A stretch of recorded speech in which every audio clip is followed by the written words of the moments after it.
Okay, breaking mga kapatid, ang Pilipinas ay nakaranas na naman ng harassment mula sa China, tropa ng China at PLA Navy helicopter. Bagong-bago lamang to mga kapatid.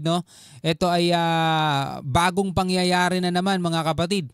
Barko ng BFAR at PCG ang nakaranas daw ng pangharas mula sa China. Itong balitang to mula sa UNTV News mga tol. Bago natin to simulan, huwag mong kalimutan mag-subscribe.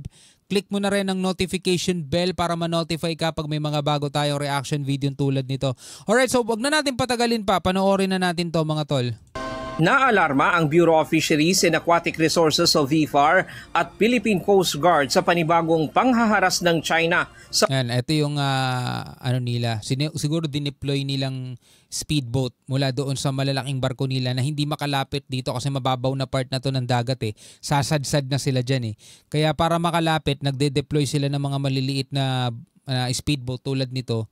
Tapos lalapitan nila yung mga mga otoridad natin na may isinasagawa dito mismo sa natin to, exclusive economic zone natin to sa may Sandy Cay mga tol. Sa BFAR at Philippine Coast Guard sa panibagong panghaharas ng China sa West Philippine Sea. Kahapon January 24, papunta ng Sandy Cay ang mga barko ng BFAR na BRP Datu Pagbuwaya at BRP Datu Bangkaw kasama ang PCG. Magsasagawa sana sila ng marine scientific research at kukuha sana ng sample sa lugar. Ngunit habang patungo sa lugar, nakaranas sila ng agresibong pagmamaniobra mula sa tatlong barko ng Chinese Coast Guard na may bow number 4206. Naaalala ninyo mga tol, malamang naaalala ninyo to yung nakipag-radio challenge yung barko natin, barko ng PCG. At saka barko ng China Coast Guard. Anong sabi ng China Coast Guard sa barko ng PCG? 'Di ba?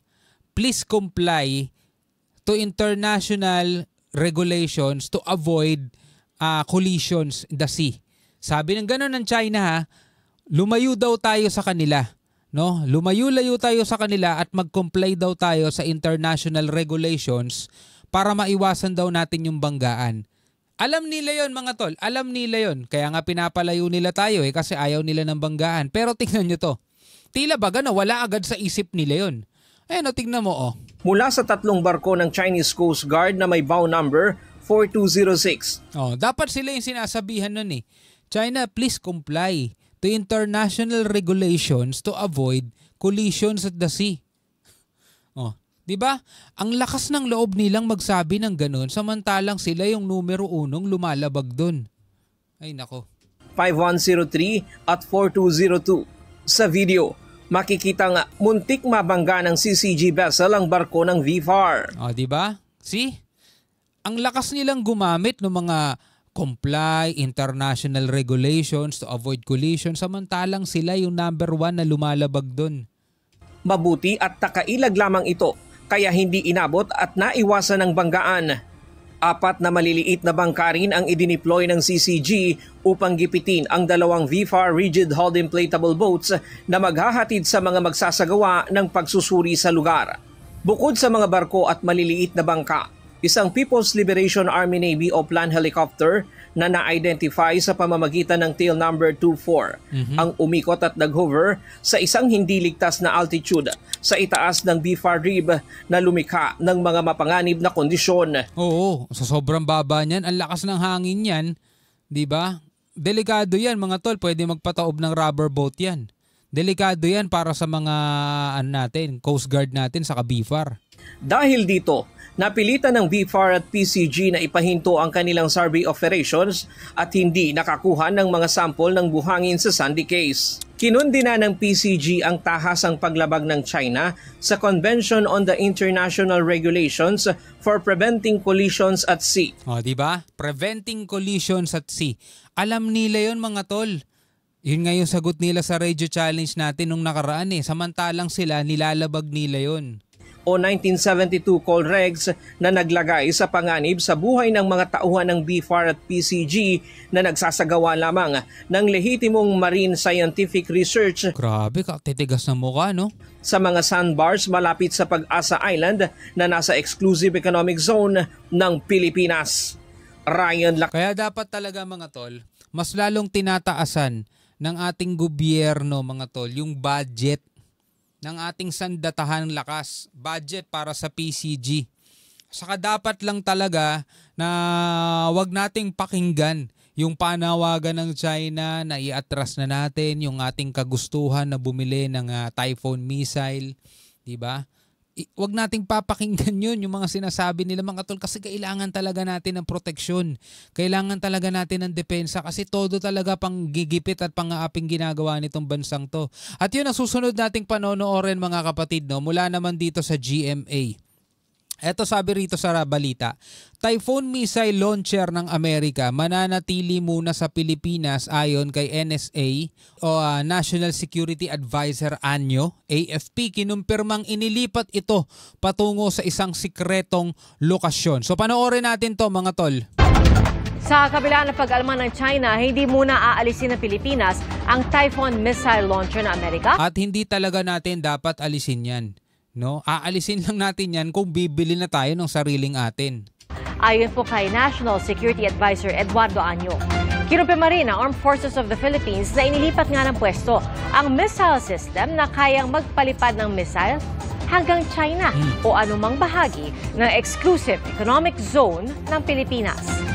Saksi, si Rafi Tima. Yan, kaya hindi talaga natin dapat alisin yan, o hindi dapat tayo pumayag na makinig doon sa pangapag-alma ng China. Hindi, antindi ng tigas ng mukha nila. Mas malaki man ang China Coast Guard Vessel 3103, tagumpay ang BRP Cabra ng Philippine Coast Guard na mapigilan ng barko ng China na makalapit sa coastline ng Zambales. Ayon sa PCG, 80 to 90 nautical miles ang layo ng CCG 3103 sa coastline. Oras-oras din daw ang radio challenge ng BRP Cabra sa barko ng China. Patuloy na gagawin natin yan. Hindi natin papayagan na magbago sila ng norm. Sinabi ito ni National Security Advisor Eduardo Anyo sa paglulunsad ng The Stories of Teacher June na comic book tungkol sa West Philippine Sea. Proyekto ito ng National Task Force West Philippine Sea at pinangunahan ng Philippine Coast Guard West Philippine Sea Transparency Office. Good job, good job. Mas maganda, bata pa lang, naiintindihan na ng mga kababayan natin kung ano ang West Philippine Sea. Para sa ganon, matuto ang lahat na ipaglaban natin ito. Sabi rin ni Anyo, mananatili muna sa Pilipinas ang Typhoon Medium Range Capability Missile Launcher ng Amerika. Kinumpirma ng Armed Forces of the Philippines ang ulat na inilipat ang missile system mula sa pwesto nito sa Northern Luzon patungo sa isang sikretong lokasyon. Bahagi raw ito ng pagsasanay sa pag-deploy nito sa iba't ibang lokasyon. Depende sa kung anong missile ang gagamitin. Kaya nito magpatama sa target sa anumang bahagi ng Exclusive Economic Zone ng Pilipinas, gayon din sa ilang bahagi ng Southern China. Ayon sa AFP, walang karapatan ng China na pumuna sa pagpayag ng Pilipinas na manatili ang Typhoon missile launcher, lalo't nauna nang nag-deploy ng missile ships ang China sa rehiyon. Tama, wala silang karapatan na diktahan tayo o umalma sa ginagawa ng Pilipinas. Hindi nila tayo bansa. Di ba, wala silang karapatan? The presence of their ships who are also missile capable are also highly dangerous, no? And they also have those mga islands artificial islands in the wetland in the South China Sea altogether, no, na meron din mga militarized na and missile capable din. It is our inherent right to build our capabilities accordingly. Tama. And how we do that is we modernize, we strengthen our alliances. Ayon sa isang security analyst, nangangambang China sa epekto ng mga launchers sa plano umano nitong pagsakop sa Taiwan. The launchers could complicate Chinese naval and amphibious operation because they could target any Chinese ships, no, pag lumapit sa Taiwan. Again, this is a case of Chinese hypocrisy and double standard. Ako pwede magkaroon ng thousands of missiles, kayo may launchers lang, hindi pwede sabi yan. Diba? Mga abnoy. Dati nang sinabi ng AFP na hindi gagamitin sa anumang bansa ang Typhoon missile launcher at para lang daw ito sa joint military exercises. Siyempre, hindi natin gagamitin yan bilang pang-opensiba. Gagamitin lang natin yan pang defense, diba? Pero, eto nga kung sakasakaling gigirahin nila ang Taiwan, siyempre mapapasali dyan ang US, diba? Pag inatake nila ang US, direct attack na sa Amerika yon. Ang Amerika pwede mag-invoke ng Mutual Defense Treaty sa Pilipinas. Ang Pilipinas hindi pwedeng tumanggi. Kasi kapag tumanggi tayo at dumating ang point na tayo naman ng mga ngailangan, tatanggihan din nila tayo. 'Di ba? So talagang magagamit itong mga Typhoon missile na to na ipinuposisyon na para if ever na mangyari nga itong mga gerang to is nakahanda na agad. 'Di ba? Kaya nga bad trip ang China, gustong alisin agad kasi alam nilang pwedeng gamitin 'yun sa kanila. Pag-uusap nila DFA Secretary Enrique Manalo at US State Secretary Marco Rubio na pag-usapan ang sitwasyon sa South China Sea at ang estado ng pagtutulungan sa depensa at seguridad.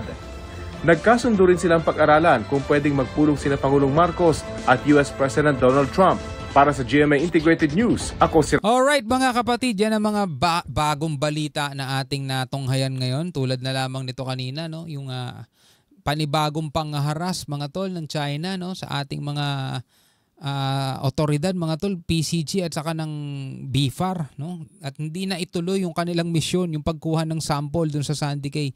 Ay grabe. Anyway, bilang isang Pilipino, ano masasabi mo dyan? Comment ka na lamang sa ibaba. Hanggang sa muli, ako nga pala si Shobaldi. Peace out.